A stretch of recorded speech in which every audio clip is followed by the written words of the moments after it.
rada palwana uting ranu Gresik karsa piratine kayon manis sing rira rame kamapila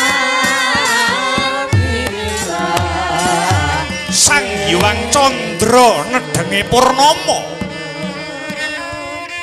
sumunar kenyari anglingling bawana Kartika abyor sumunar ngrenggani antariksa amimbuhi endahing swasana ingkang mapan ana ing kasatriyan Madukara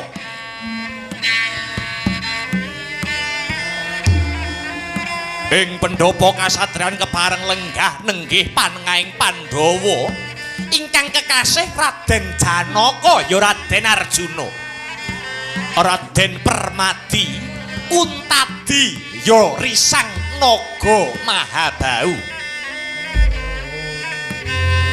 ingkang nalika samana kahadhep keng garwa ingkang nedeng-nedengi pepasian nenggih Dewi Wara Sembadra kedadak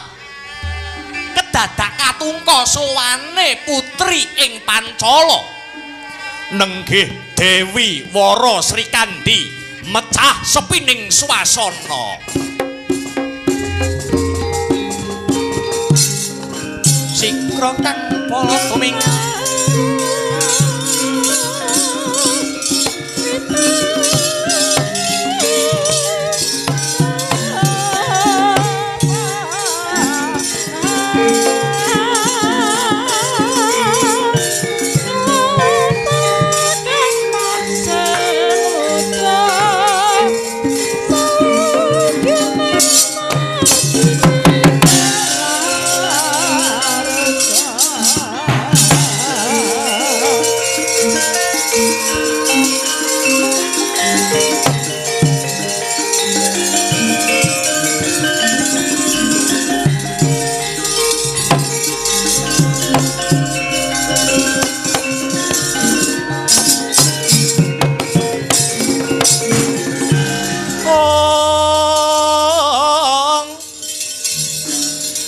langening kalangyan aglar pandamun sar ong tinon lerek konang surem sorotetan padang kasor lan pajaring purnameng kegono dasare mangsa katiga ing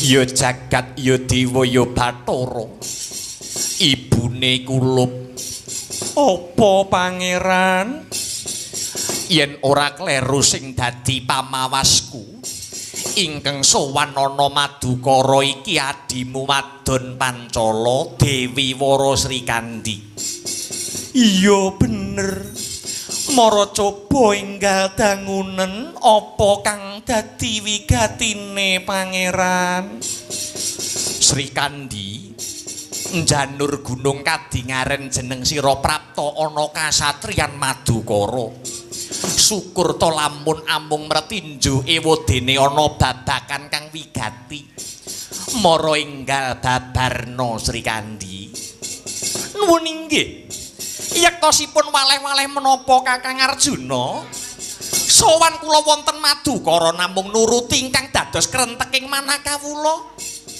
ubaling jiwa kasatriyan kula awit pangandikanipun para pinter senadyan to sipating putri sak saged-saged kula anjiwa satriya ingkang anggadhahi kewajiban memayu hayuning jagat nderek rumeksa dhateng katentremaning bawana mila saking menika Raden anggen kula sowan dhateng Paduka namung badhe nedya ceciklu dumateng ngarsa paduka Raden Arjuna.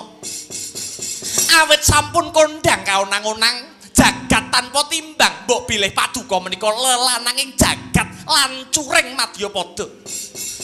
Mboten wonten satriya ingkang nandingi kaprawiran paduka mliginipun ing babagan pangolahing Jemparing. Mila sowan kula dhateng Madukara namung badhe nyecep ilmu paduka mliginipun ing olah krida lan pratiti sing Jemparing, Raden.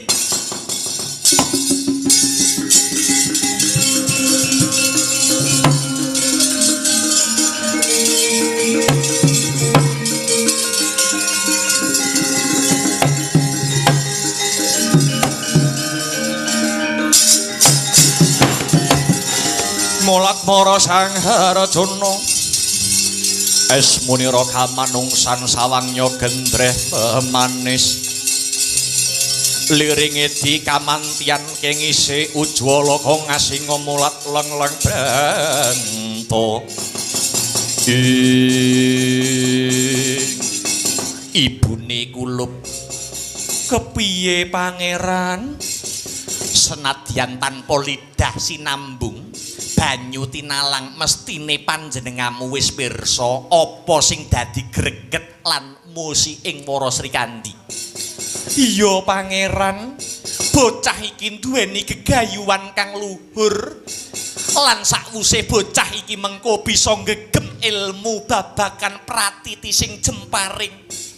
Mesti wae kadigdayan kang den regem kanggo srana kamulyaning para kawula mligining kawula ing Pancala. Perkara bocah iki ditampa dadi muridku apa ora, sakwutuhe bakal tak pasrahke marang ibune kulup. Aku ora wenang murba lan misesa, gandeng gegayuhane Srikandi luhur lan suci. Wis sak trepe lamun pasuwitane mbok tampa lair batin ucapmu sing kaya mangkono. Lair batin pangeran. Yen aku nganti orang lilani Srikandi meguru marang panjenengamu. Tegese aku melu buntoni marang niate Srikandi ingkang tulus lan suci. Yen pancen kaya mangkono Srikandi wonten dawuh Raden. Kanthi lila legawa dina iki Srikandi suntampa dadi murite Arjuna. Mula kang mangkono Mas enggal samapta ing gati sawegoing diri. Mapana ana ing Taman Sari Madu Ganda negara Ngamarta ya ana ing kasatriyan Ngamarta. Ya negara Ngamarta kene Srikandi.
Sing kandha ringkesing carita Giya Den Wulang Wara Srikandi dening Sang Dananjaya.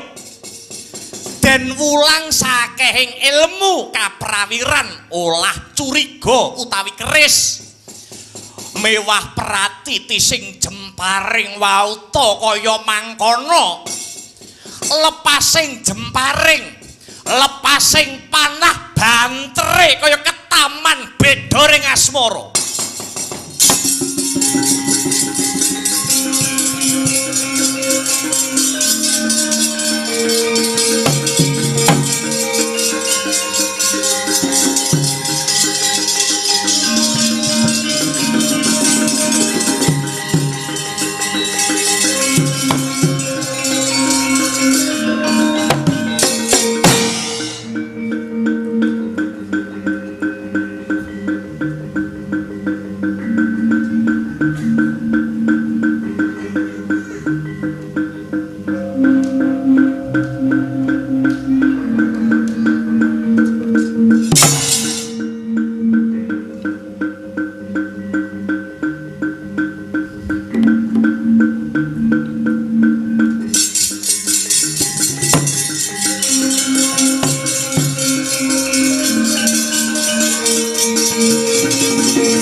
Rasa sedina kaya setahun Rasa mene kaya wong dina Rina wangi tan bisa turu Ambung tansah menjengkel siramu Sewayanganmu katone netra Jebulane iku mung rasa kangenku Kangen kangen kangen kangen kangen kangen kangen kangen kangen aku kangen siramu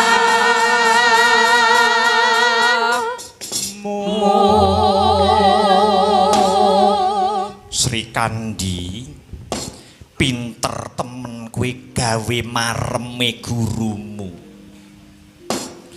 ing bab perang tanpa pusaka kowe prigel perang keris kowe mumpuni titising jemparing nyatane anggenmu nglepasake panah pinter ndodhok dadane gurumu iki muridku sing pinter dhewe Sri Kandi muridku sing ayu dhewe Sri Kandi yo gini jantungku iki kedete saya banter ndareng ngerti karo kowe muridku Sri Kandi kowe ora dadi bojoku ora apa-apa kowe ora dadi bojoku ora apa-apa kowe ora dadi bojone wong Madukara ora apa-apa ning aku ora lila kowe dipek karo sapa-sapa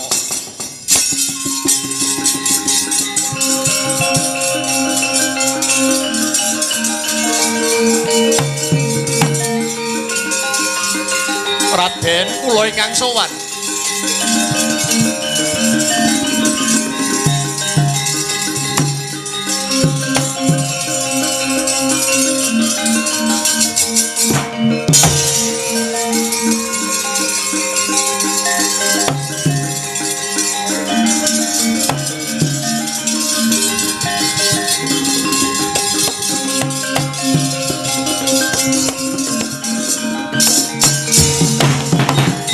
Lir sabada dumiling hangulati puspita medemendah kang warni midring taman banon sekar warsiki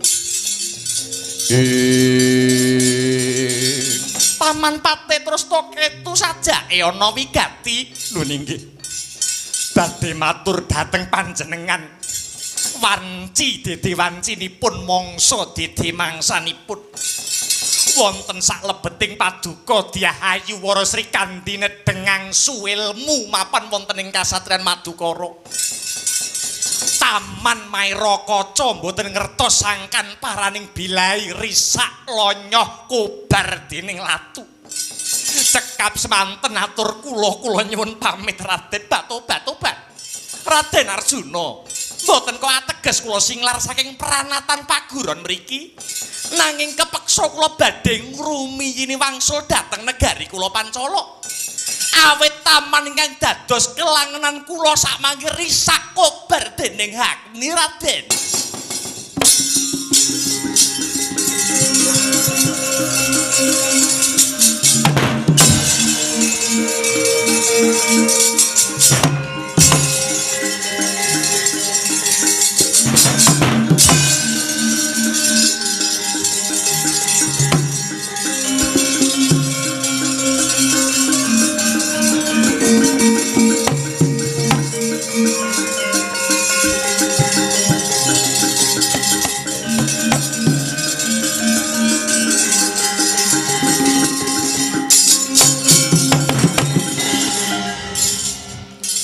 Apa kaya ngono kuwi tata kramane wong urip? Taman Mairaka Cokobar Raden. Kuwi perkaramu dudu perkarane Janaka. Ning yen kowe arep ninggalne gurumu, apa kowe ora pamitan karo sing minterne kowe? Kula bingung Raden. Kowe ora matur nuwun karo sing minterke kowe? Inggih, kula ngaturaken panuwun Raden. Ora cukup mung matur nuwun nganggo lathi. Lajeng kula kedah kados pundi kula ajrih kalian dukanipun Kanjeng Rama Prabu Drupada. Iki madukara sing tanggung jawab sak wutuhe kuwi Janaka. Kowe ninggalne Janaka ora apa-apa. Kowe ninggalne gurumu ora apa-apa. Ning ora ketang sak gedhakan. Lilanono aku tak nyawang kowe kanthi sak maremku. Kula malah bingung. Kula nyuwun pamit kula kedah wangsa dhateng Pancala, kowe kena bali. Kowe kena bali nanging bakal tak sangoni wujuding pusaka minangka tandha sih tresnaku marang kowe. Wujuding jemparing kang winastan jemparing tali tresna. Tampanono Sri Kandi.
Wangsul riyin guru. Iya.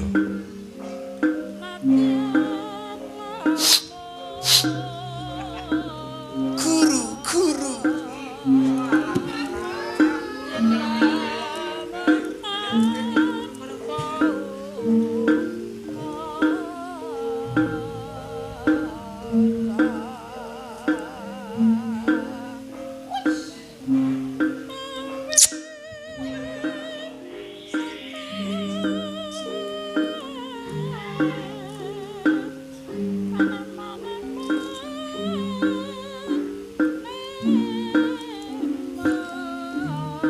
Pangeran.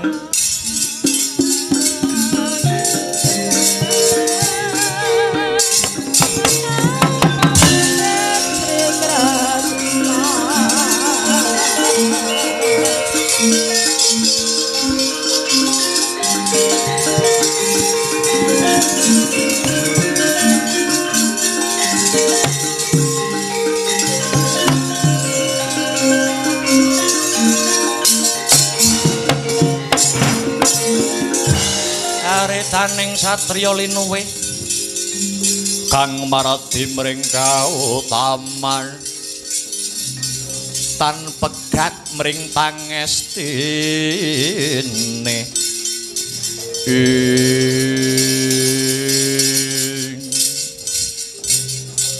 wis dadi niyate Sembadra uripku sak wutuhe iki pancen tak nggo ngabekti marang guru lagi sing jarwane apa to maknane Sembadra rina wengi tansah humiring tindake pangeran yen panjenengamu rasane ora tentrem yen panjenengamu rasane ora marem mergo uripe Sembadra ki sawutuhe mung kinarya maremmu pangeran kowe iki nyapa kowe omong apa kowe akonono ketimbang iki mengko sing remuk atiku dhewe kowe sir ya karo Sri Kandi omong jujur kowe omong apa kowe yen ora kandha iki mengko tan wurunga sing dadi korban kabeh sak Madukara kaya ora ngerti watakmu kowe iki yen duwe kekarepan seneng karo wong wedok kok nganti dihalang-halangi karo sapa-sapa mengko wong sak omah kok amuk kabeh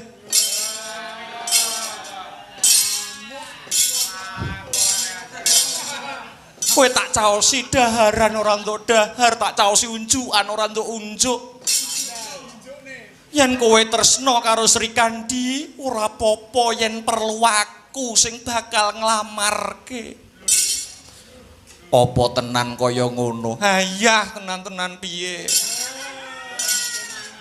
yen pancen ngono ngaku mumpung urung adoh cahe lho nggawa tas sing ana glindingane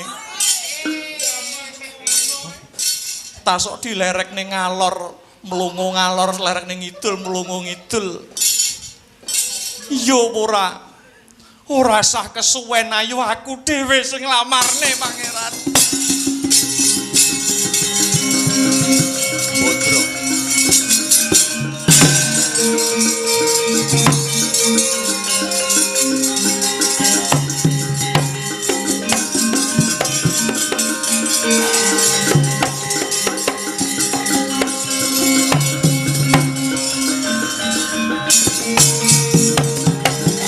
Puna padha mirah ingsun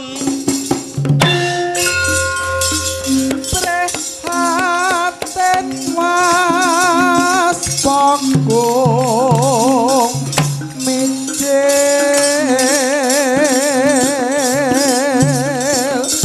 tuhu dahat tanpa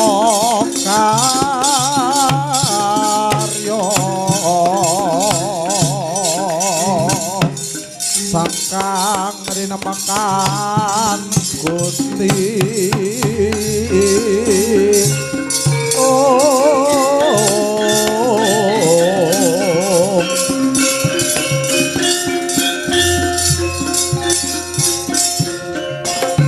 Antya ingkang winursita sayembara negara Pancala sayembara negara Pancala surasaning sayembara sapa sing iso mbangun taman Mairakaca bali kaya wingi uni bakal antuk sekaring kedaton Pancala Dewi Wara Sri Kandi ucap kathah kang samya amlebeti wujuding sayembara kalebu pendhita ing Sokalima Panemban Begawan Durna repepeh lampahe sarimbit kaliyan Alendra Ngastina Prabu Duryudana dalah patih Sengkuni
Rata laruta saking kutha Sakura kula yen natan hamutosa sang Sri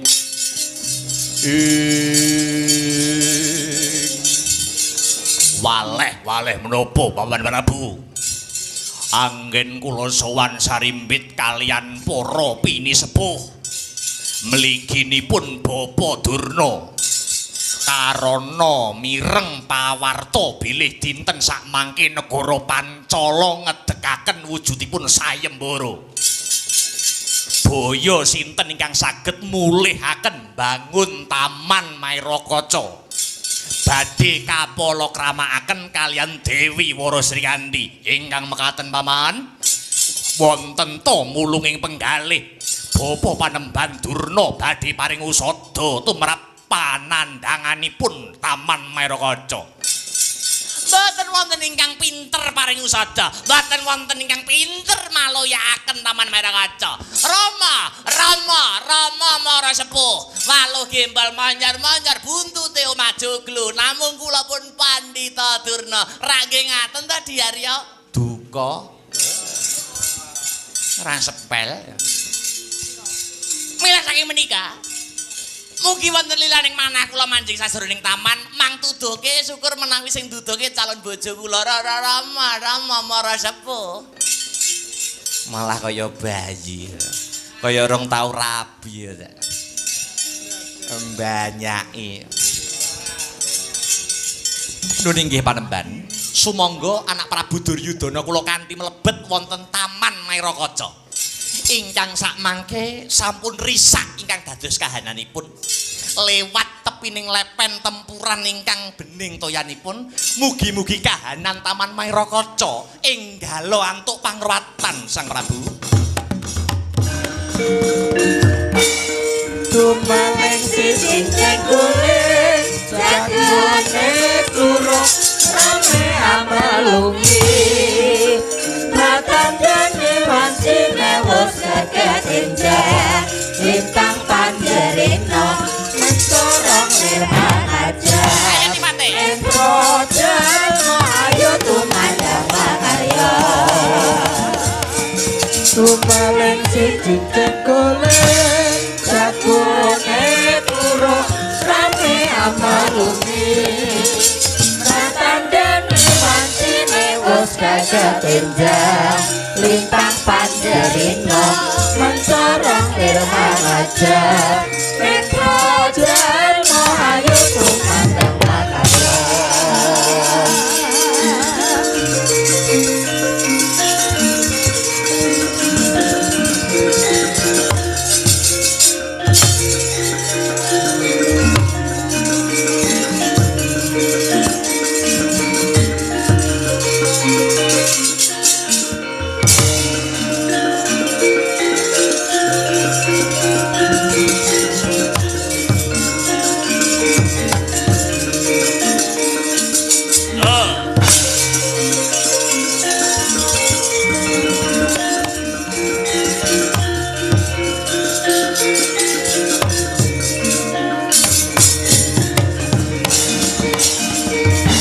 Pandhita Karya wangsit pindha kumbang ngajab ing tawang ing kocap kacarita nalika samana Panembahan Durna ya Resi Kumbayana wis siaga ing pengajab budidaya murih pulihe Taman Mairakaca kocap Jempulunggana tanggap ing reh sedyane Pandhita Durna.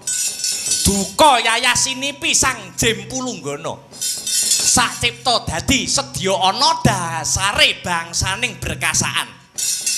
Daya kemayane kuwawa ngendhangke para Kurawa.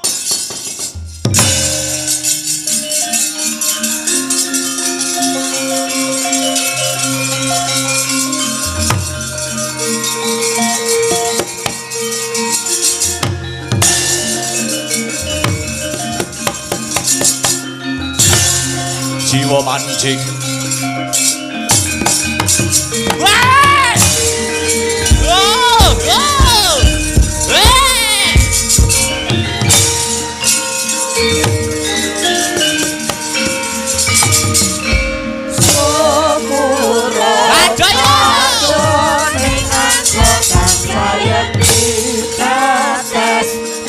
waspo akhirnya jiwa manggil Ya.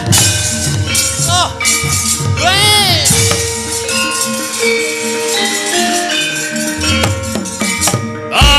Surut arjo Lokan sayang di batas waspo akhirnya jiwa manggil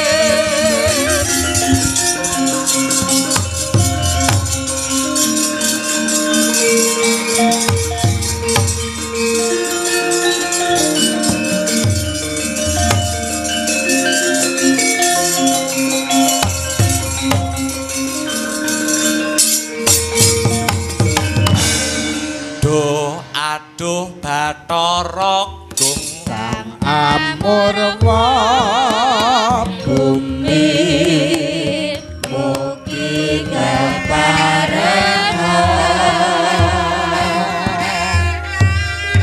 paring pangaksana marang kawula kang bisa pilih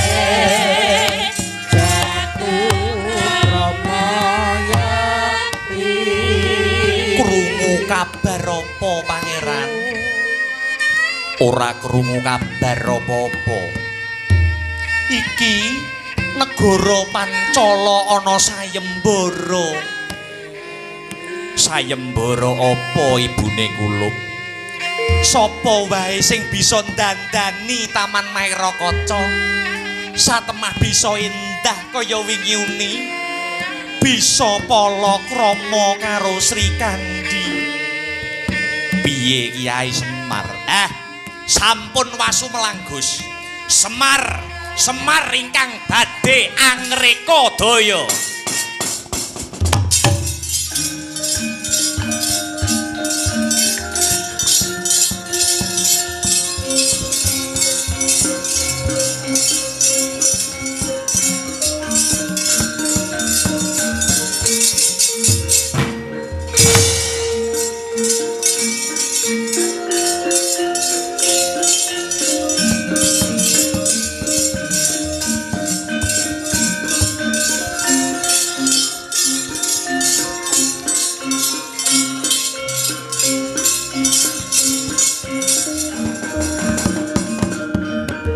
Ucap nalika samono Sang Semar Badranaya matek aji mantram sakti wus tanggap kanthi netra batin lamun to rusake Taman Mairakaca awit olah pakartine Jempulunggana ingkang minangka dadi abdine Bathari Durga cinawisake botol kang wis sumadya daya kemayane kuwasa glandang bangsa lelembut kecemplung ing botol Jempulunggana ya tinutup nang botol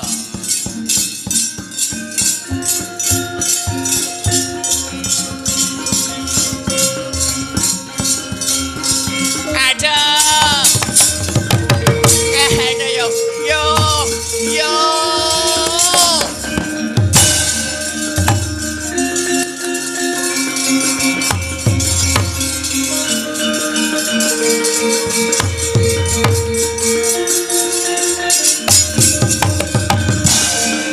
nyuwun pangapunten Pakde. Kula ampun disia-sia Pakde. Layak Mairakaca rusak mergo kelakuanmu. Pakde kula nyuwun ngapunten, kula mboten saged medal Pakde. Kowe ora bakal tak tokne. Ngene iki wis tak cakne bolak-balik. Carane nyekel tuyul sing kulino ngrayai duwite wong-wong. Nganggo cara kekuatan batin dicawiske uba rampe sakcukupe syariat sakcukupe bangsaning lelembut disidi kara mesti wae bakal keglandang mlebu ning botol kene kowe bakal tak godhog kowe aduh ibu nyuwun tulung ibu kula badhe kodhog Pakde Semar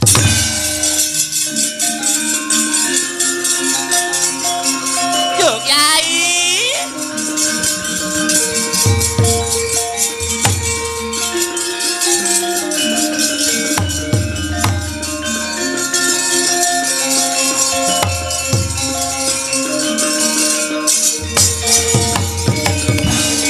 Ya mbok Pulasara kuwi anakku. Dasare Pulunggana tumindak mengkono kuwi merga ana sing mrentah. Ya kuwi Prabu Jungkung Mardiya sing njaluk marang pitulungane si Pulunggana. Mula aja banget lemu ngluputke marang anakku. Anakku tak jaluk bali, aku sing njalukke pangapura. Aja mbok pindho Durga.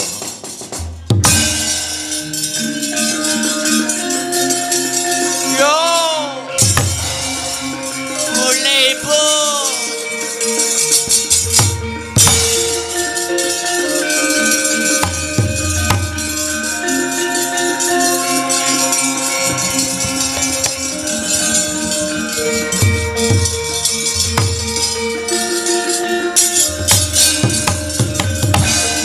Awit saking dayane ingkang tanggel jawab lila legawa jembar ing wawasan satemah mung sakedheping netra taman Mairakaca pulih kadi dene duke nguni kepara luwih endah luwih asri nora kaya wara Sri Kandi kang tandang krida nandingi Nalendra parang Gubarjo.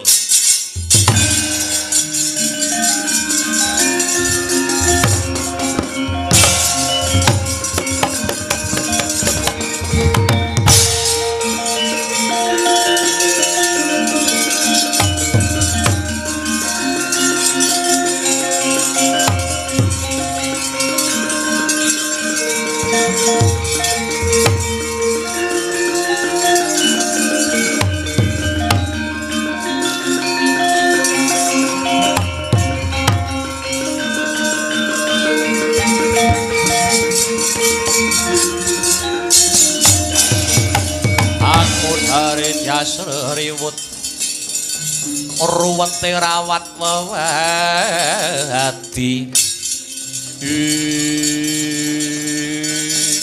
mentang langkap sang Wara Sri Kandi ngagem jemparing peparing sang guru nenggih Dyan Janaka ingkang winastan panah tali tresna sang Sri Kandi gya ngecakaken piwulange Dyan Janaka panah den ener janggane ya gulune Prabu Jungkung Mardiya. Ora kaya nalika merjaya Patih Garudayaksa nalikane nyirnake Patih Garudayaksa Sri Kandi datan pratitis amung ngenani dadane Garudayaksa. Eling-eling Wara Sri Kandi sampun saya prigel pangolehing jemparing awit meguru dhateng satriya lelananging jagat lancuring Madyapada. Panah ngener ngenani janggane Jungkung Mardiya sirah tugel tel tiba ning jrambah gugur Nalendra parang Gubarjo.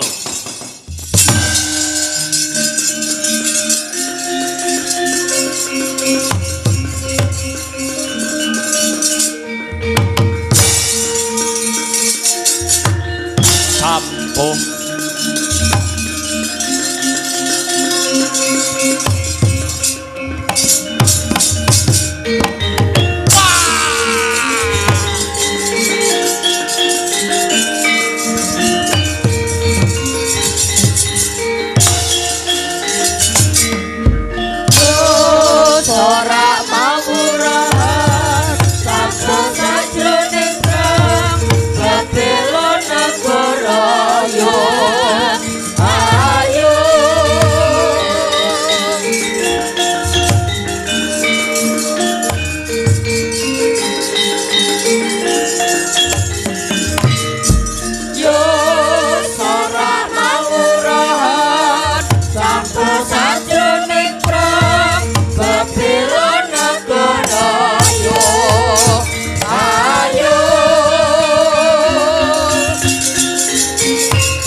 kaya praptane panengah Pandhawa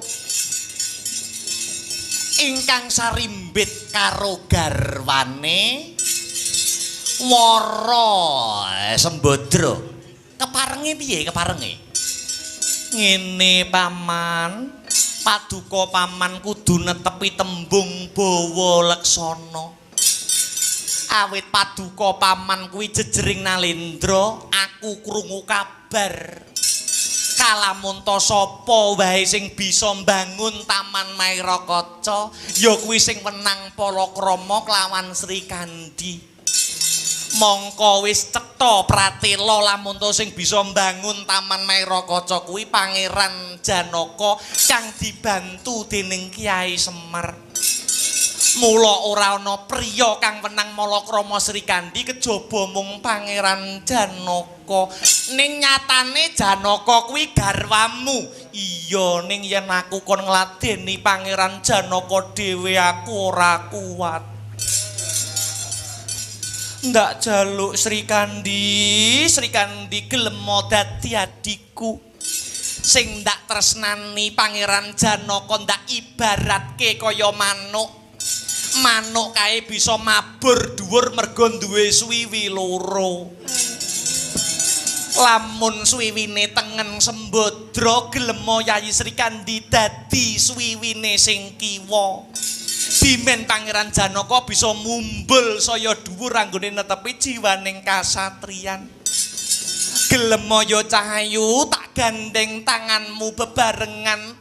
Ayo bareng-bareng lelati Pangeran Janaka mendah apike mendah endah yen awake dhewe bareng cah loro ngladeni Pangeran Janaka.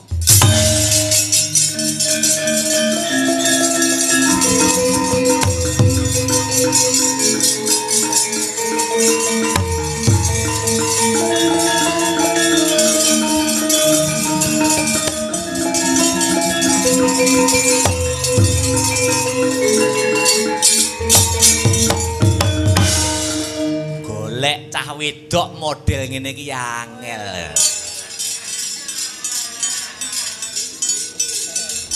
Ning nyatane wong wadon sing gelem kaya ngene iki wis genah ahli swarga ngono.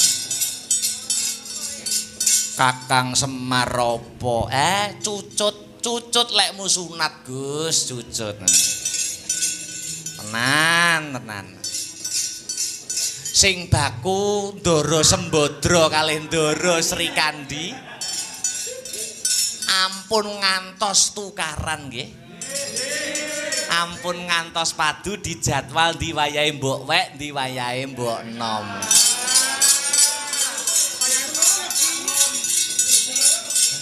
Gus lelakon Sri Kandi Krida utawi lakon Sri Kandi Meguru Manah sageta dados tepa palupi kagem wanita sak jagat raya. Senadyan to sipating putri nanging putri senopati sing duweni jiwa kasatriyan. Dewi Wara Sri Kandi pranyata putri ingkang sejati ingkang ngrungkepi bebener lan kautaman kangge nggayuh marang kamardikan. Mendah kaya apike, mendah kaya ngopo apike, mendah kaya ngopo endahe yen wong wadon sak jagat niku tumindake sing kaya wong wedok loro ngaten niki. Astagfirullah.